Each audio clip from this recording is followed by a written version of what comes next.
Hello friends, welcome back to Drew Tutorial, and in this video I'm going to show you how to turn on the world clock in your Google Calendar. So if you want to basically add another time zone comparing to what you have, you can easily add these in. So what you want to do, simply click your settings gear on the upper right hand side. Once you're inside the Google Calendar, click on settings. It will take you into your settings menu, and you want to scroll down guys to where it says world clock.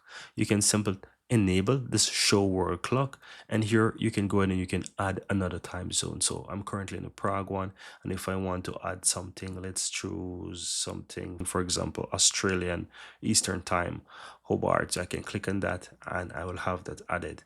Right, so you want to go ahead and add those in, and it's going to show it. So you can even add multiple world clocks. You can go through and you can find as much as possible and add that. So I can add, for example, something in Bangladesh, and so on and so on and so on. So this is how you do it, guys. It can be very useful, especially if you have different events and so forth in different areas. It will help you to see how those times actually are in those different areas of the world. So this is how you add it, guys. Very easy and very simple. And at any moment in time you want to go ahead and remove them, you can just simply uncheck it, and then you can always enable it again. Or if you want to remove a specific work clock, just simple click on them to basically remove those additional work clocks.